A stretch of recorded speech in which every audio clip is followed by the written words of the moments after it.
영상을 시청 및 청취해주시는 모든 분들 안녕하십니까? 오늘의 구절은요, 사무엘하 19장 4절. 사무엘하 19장 4절에서 8절입니다. 조금 긴데 제가 읽도록 하겠습니다.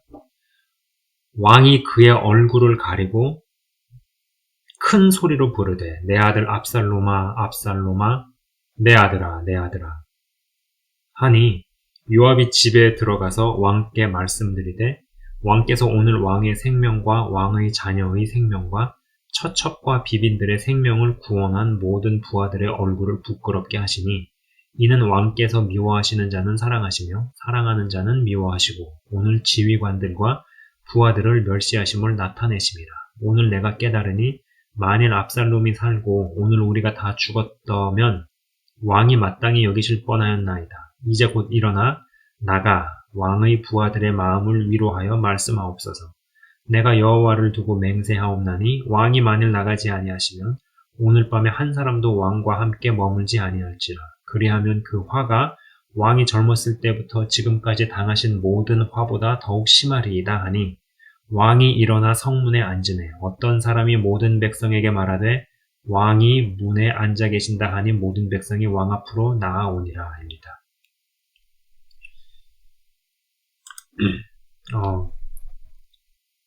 여러분, 관계는요, 쉽지 않습니다. 여러분, 관계는 참 어렵습니다. 일 자체가 사람을 힘들게 하지 않죠. 그러나 관계가 사람을 힘들게 합니다. 사울왕과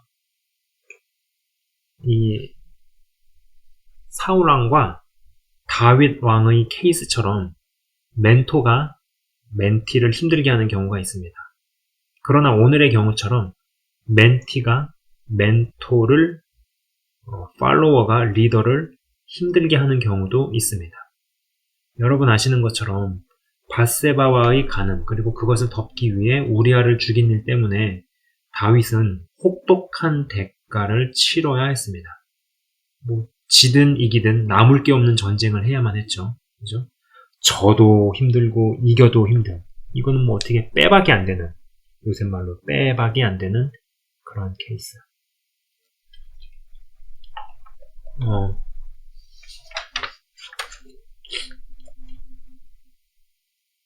지든 이기든 남을 게 없는 전쟁을 해야만 했습니다. 그리고 지금이나 그때나 반란 혹은 쿠데타를 일으킨 세력은 목숨을 걸고 해야 하고 혹여라도 이제 실패하게 되면요, 그냥 다 죽습니다. 동서양을 따질 것도 없습니다. 지금보다 옛날이 더 심했습니다. 삼족을 멸한다고 잘못도 없는 어린애들도 반란 세력의 친족이었다는 혹은 가족이었다는 이유로 그냥 죽음을 당합니다. 헌데 아들이 반역을 일으킵니다.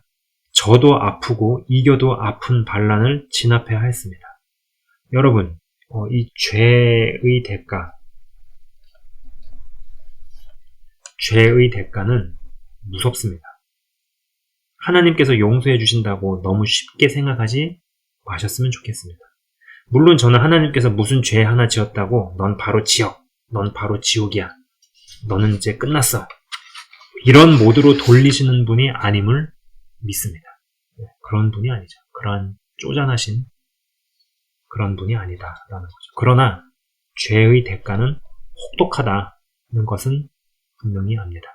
특히 힘들고 어려울 때보다 무언가 극복이 되고 축복도 경험하고 살만해질 때 지루함이나 따분함으로 인해 찾아오는 죄의 유혹을 잘 피해야 합니다. 다시 한번 말씀드립니다만 없어도 죄의 유혹이 있지만 있어도 죄의 유혹은 있습니다. 그죠? 속된 말로 날고기는 다윗이었죠.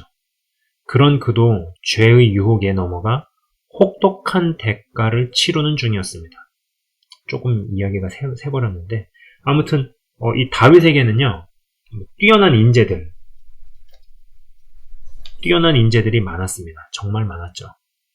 그런데 유능은 하지만 무언가 불편한 이가 있었습니다. 바로 그는 군대 장관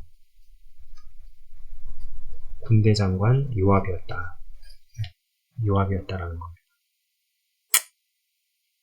비단 신앙 공동체뿐만 아니라 다른 조직에서도 비슷한 경험들을 해보신 분들도 계실 겁니다. 그리 유능하지 않습니다. 1번의 케이스. 그렇게 유능하지 않아요.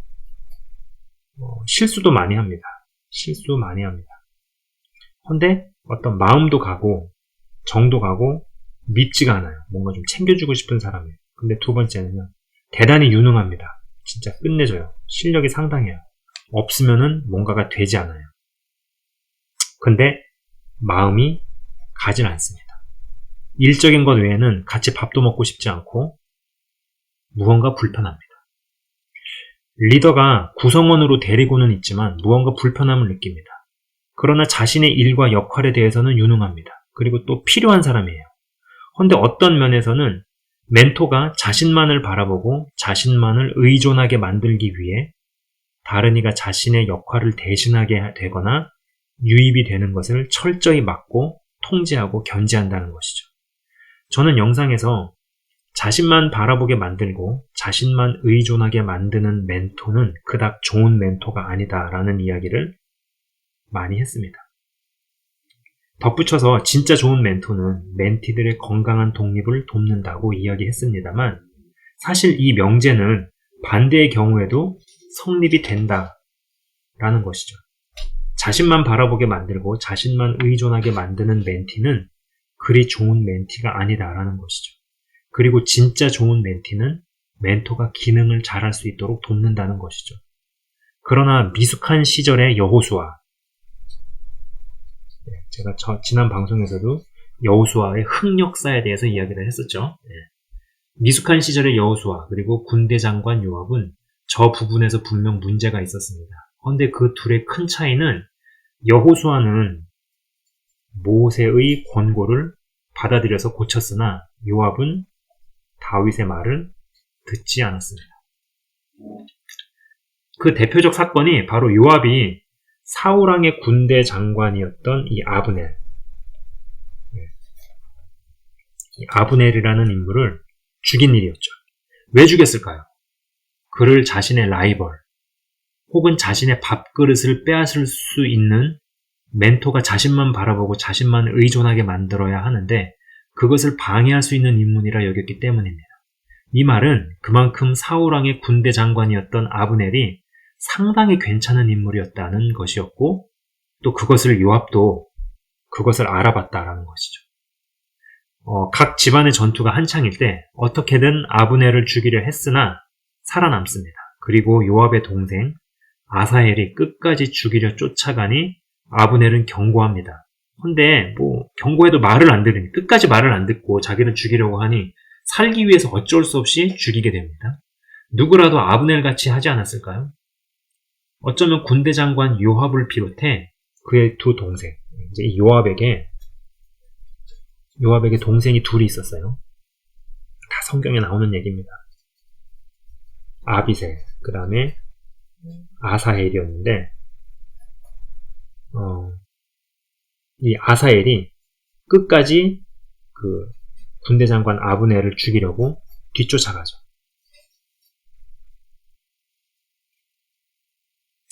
근데 이제 아브넬이 그렇게 하지 말라고, 내가 널 죽이면 무슨 낯짝으로 요압을 보겠느냐라고 말리는데 끝까지 말을 안 듣고 죽이려다가 오히려 자신이 죽게 된다는 겁니다.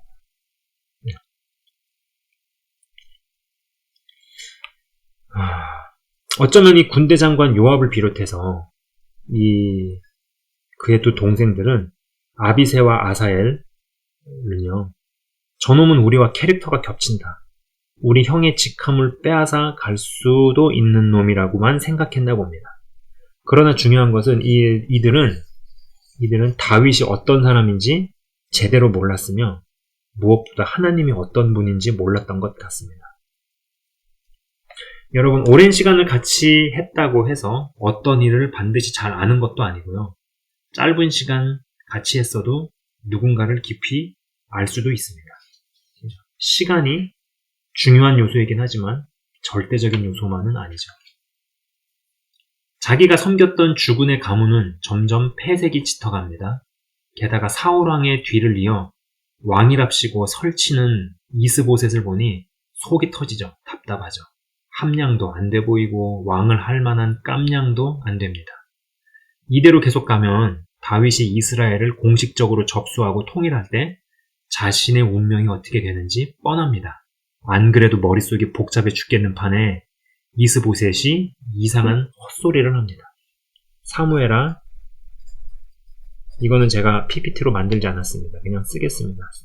사무엘아 7장 8절 제가 그냥 읽어드릴게요. 사무엘아 3장 7절 8절은 이렇습니다. 사울에게 첩이 있었으니 이름은 리스바요 아야의 딸이더라. 이스보셋이 아브넬에게 이르되 네가 어찌하여 내 아버지의 첩과 통간하였느냐 하니 아브넬이 이스보셋의 말을 매우 분하게 여겨 이르되 내가 유다의 개머리냐. 내가 오늘 당신의 아버지 사울의 집과 그의 형제와 그의 친구에게 은혜를 베풀어 당신을 다윗의 손에 내주지 아니하였거늘 당신이 오늘 이 여인에게 관한 허물을 내게 돌리는도다입니다.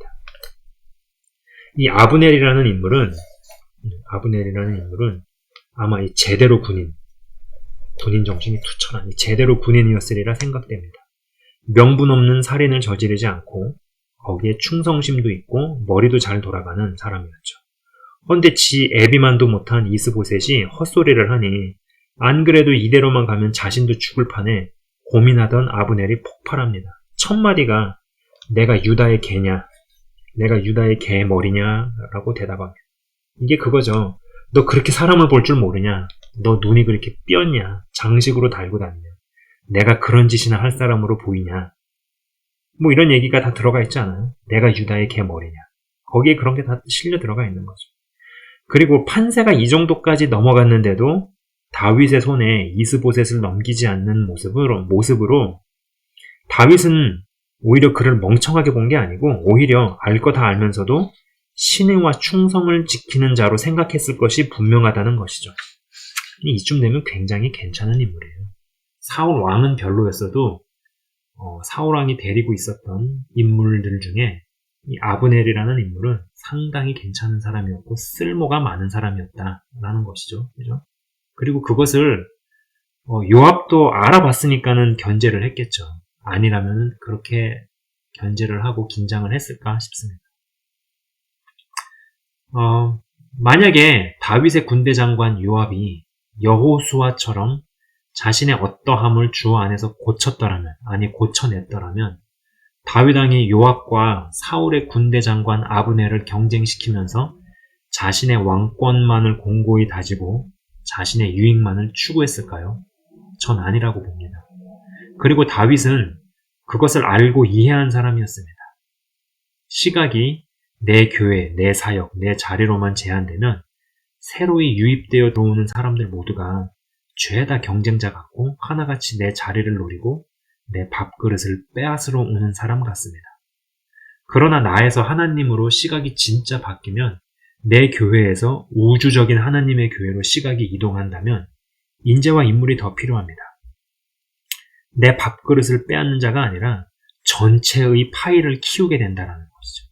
전체의 밥솥을 키우게 됩니다. 그러니까 머릿속의 구조가 어떤 사람은 파이가 있으면은 내가 이만큼 먹는다. 요거 먹어야지. 여기만 생각합니다. 근데 어떤 사람은 요런 걸 생각하는 게 아니라 아예 파이 자체를 키워버리는 거죠. 파이 자체를 키워버리게 됩니다. 그러면은 요 정도만 먹어도 요 그림에서 요거를 먹는 사람보다 훨씬 풍성하죠. 여러분에게도 이러한 축복이 있으셨으면 좋겠습니다. 저는 굉장히 중요한 이야기를 하고 있습니다. 그러면서 보니까 도너츠 3개 그림이 나왔네요. 그죠? 여기서 파이를 이만큼 먹냐, 이만큼 먹으려고 하는데 제가 유입이 되면은 내가 먹을 수 있는 게 이걸로 줄어드느냐. 그게 아니라 나에서 하나님으로 우주적인 교회로 바뀌게 돼서 파이 자체를 키우면은 내가 요만큼만 먹어도 이거보다는 크다라는 거죠.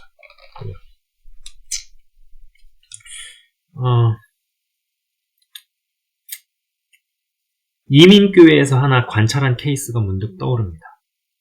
장로와 권사 부부입니다. 군대 장관 요압 같습니다. 장로이고 권사이니 그 교회에서 오래되었고 이래저래 연결된 사람들, 따르는 사람들이 있습니다. 허나 아브넬처럼 정말로 공동체에 큰 유익이 될 수 있는 사람들은 시기합니다. 질투합니다.